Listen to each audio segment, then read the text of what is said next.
Hello everyone, welcome to back my channel. I hope everyone is having a wonderful day.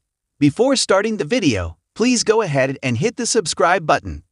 When Sarah Joy Brown returned to former General Hospital co-star Maurice Benard's State of Mind podcast on September 1, it wasn't just to discuss the good old days in which they were paired as Sonny and Carly, and later Claudia.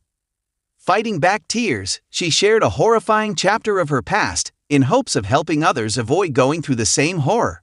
Something happened in 2016, and it blew up my life, she said. I really struggled with my mental health as a result of it for years. I was roofied, and I was raped, violently, from what I could tell. I don't have any memory of it. Brown had been in Brooklyn, where years earlier she'd worked while playing Julia on As the World Turns. She was visiting from the West Coast and waiting for a friend in a bar, light cap on her head, bags at her side. She'd given up on the friend showing up when a man offered to buy her a drink. Against my better judgment, I said okay. I'd remember walking outside of the bar with him to sit on the patio.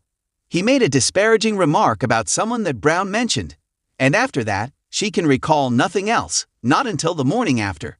This, she makes clear, was not the man who raped her.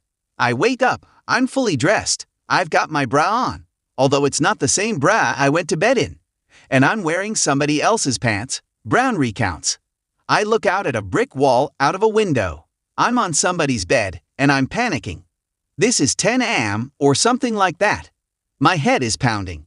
In the room with her, Brown soon discovered, was a 30-year-old kid, as she called him. He said that she was wearing his girlfriend's pants. He looked really kind and normal, she says, but she soon sensed that he was lying as he told her that she'd needed help the previous night, and had asked him to get her out of the bar and away from the man with whom she was having a drink. Brown left as quickly as she could, but the Uber that the kid insisted on calling for her dumped her in the middle of Brooklyn, nowhere near where she'd asked to go. I immediately get out and start vomiting into a potted plant. White foam, she points out, of note because she'd been drinking red wine. I stumbled to a hotel. I was hurting, and I was a mess. She was bruised with broken capillaries around her neck and a broken toe. Back in La, Brown got a new phone and found that her attacker's number was in it. She cinched it to her computer, and within 2 minutes he texted, admitting that yes, something had happened in Brooklyn, that she'd been drunk, and that he used a condom. That last part was a relief to Brown, but the rest, I couldn't stop crying, she says.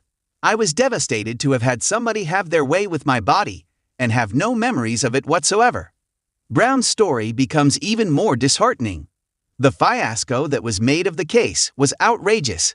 People wonder why women or men for that matter don't report, she says. Well, this is why.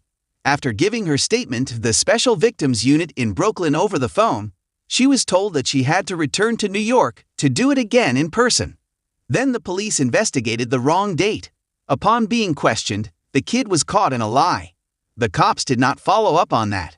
The owners of the bar didn't respond to Brown's call to obtain surveillance footage until after it had been deleted. On top of all that, the DA misplaced the case for months. When she asked the police for the records of the case, she says that she was told it would cost her $51.50. A veiled threat in that the number 5150 is the section of the Welfare and Institutions Code which allows an adult experiencing a mental health crisis to be detained for 72 hours against their will. It was horrifying, and my mental health tanked, Brown says.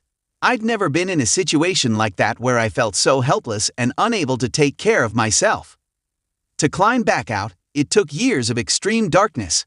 I was celibate for a long time. I'm too much of a control freak to manage that somebody had their way with me, and I wasn't able to stop them, and I don't know what they did to me. Brown's advice to others: buy your own drink. Always.